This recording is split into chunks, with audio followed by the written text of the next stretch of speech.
Guys, welcome to my YouTube channel. दोस्तों, आज की वीडियो में मैं डिस्कस करूंगी भारत के नए शिक्षा नीति यानी कि न्यू एजुकेशन पॉलिसी 2020 के बारे में, जिसको इंडियन कैबिनेट ने अप्रूव कर दिया है।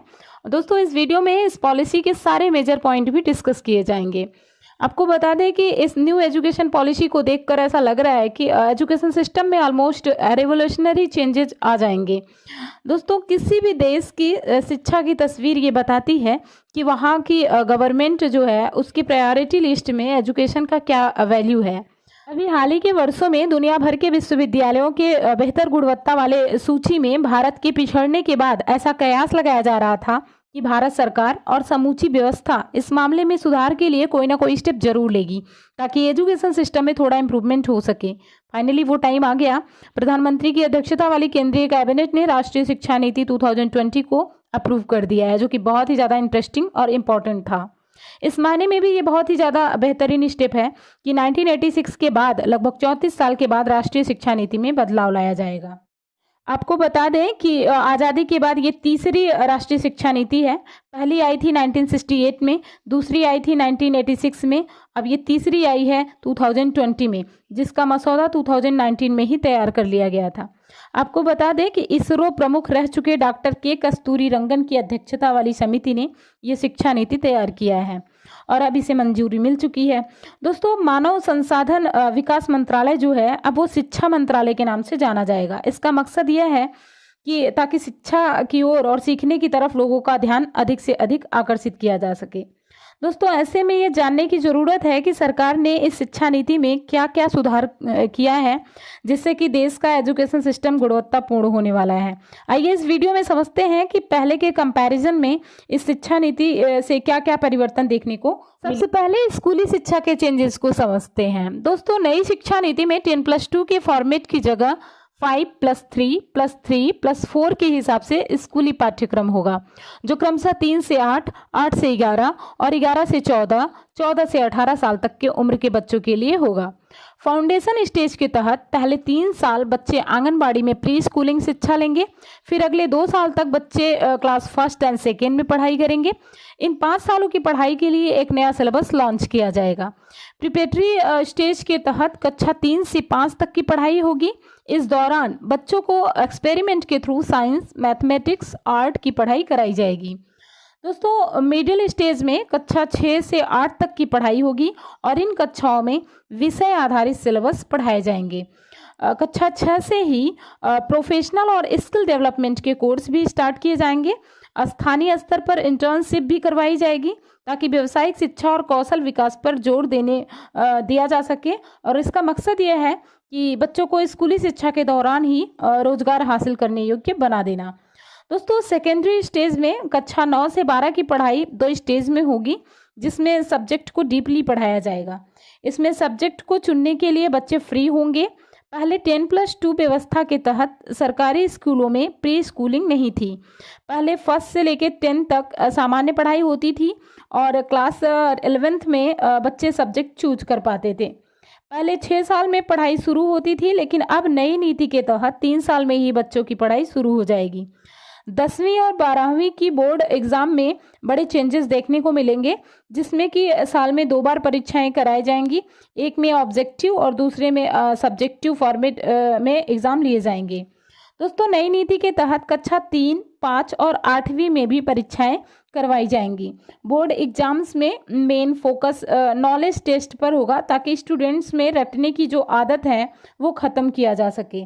इस तरीके से देखा जाए तो सरकार का ये सोचना काबिले तारीफ। दोस्तों, नई शिक्षा नीति में 5वीं तक और जहाँ तक संभव हो 8वीं तक शिक्षा का माध्यम मातृभाषा, स्थानीय या क्षेत्रीय भाषा ही हो। मोटे तौर पर ये समझते हैं कि बच्चे द्वारा बोले जाने वाली भाषा और शिक्षा के माध्यम की जो भाषा है उसमें विशेष डिफरेंस नहीं होना चाहिए।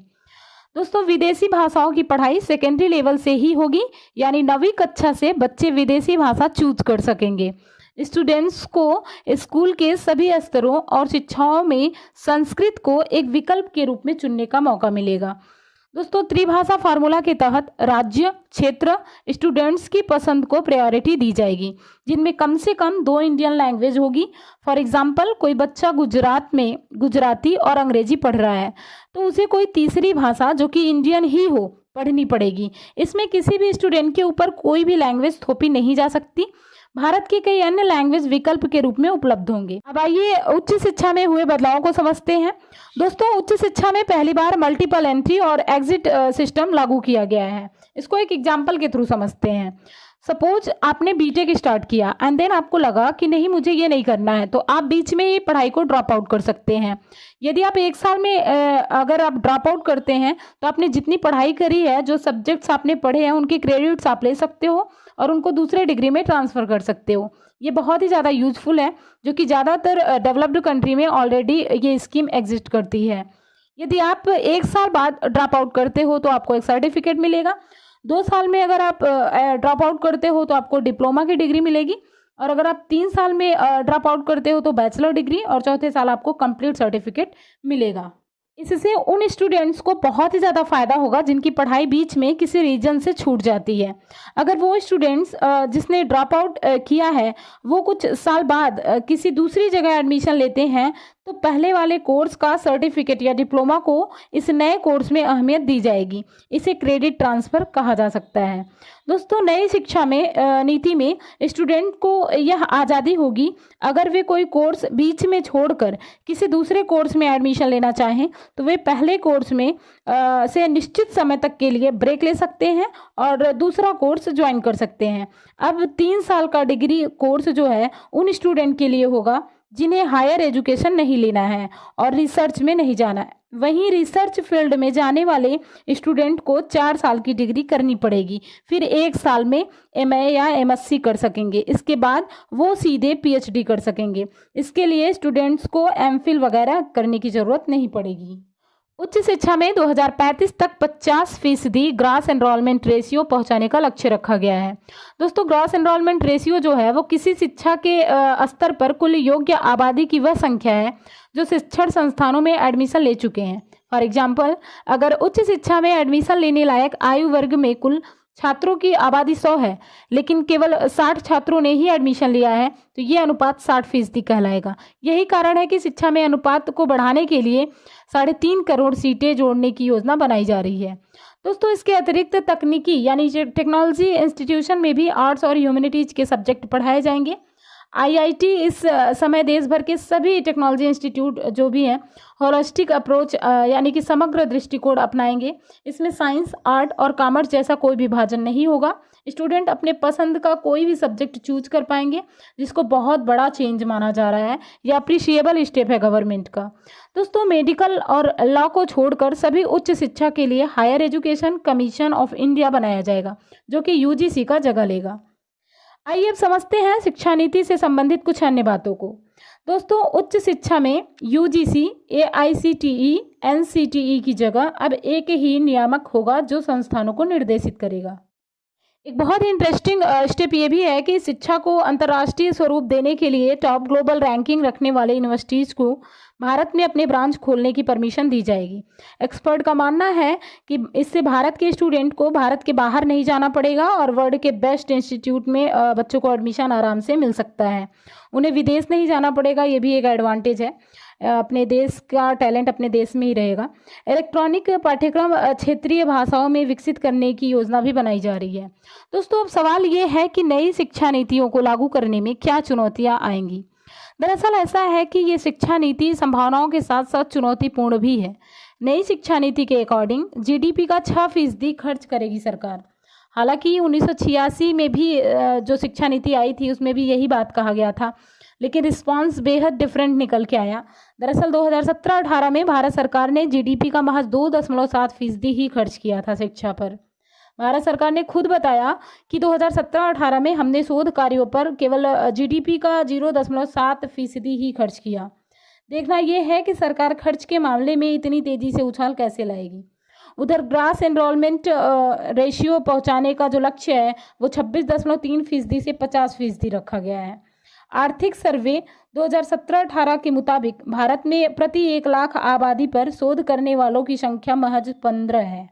सरकार ने लक्ष्य की प्राप्ति के लिए 3.5 करोड़ नई सीटें जोड़ने की बात कही है, लेकिन फिर वही सवाल कि इस लक्ष्य को पाने के लिए सरकार के पास क्या रोड मैप है, इसका कुछ पता नहीं है।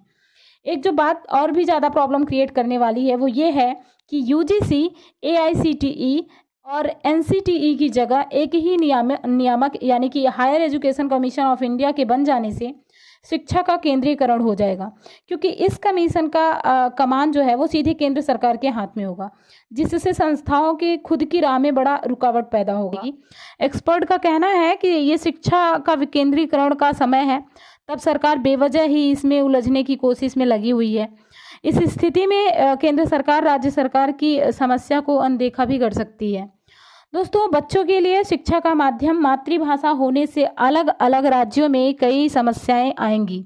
फॉर एग्जाम्पल, महाराष्ट्र जैसे स्टेट में देश के अलग अलग राज्यों से आए बच्चे रहते हैं। ऐसे में एक ही स्कूल में अलग अलग मातृभाषा को जानने वाले बच्चे होंगे। लिहाजा सवाल ये है कि उन बच्चों का माध्यम क्या होगा। एक बड़ा सवाल अंग्रेजी माध्यम के स्कूलों को लेकर भी है। क्या ऐसे स्कूल स्थानीय भाषा वाले कॉन्सेप्ट को अपना पाएंगे, या फिर प्राइमरी में ही एक राज्य से दूसरे राज्य में शिफ्ट करने वाले बच्चे का माध्यम ना बदले? इसके लिए सरकार का क्या उपाय है, इसके बारे में भी सरकार ने अभी कुछ नहीं बताया है।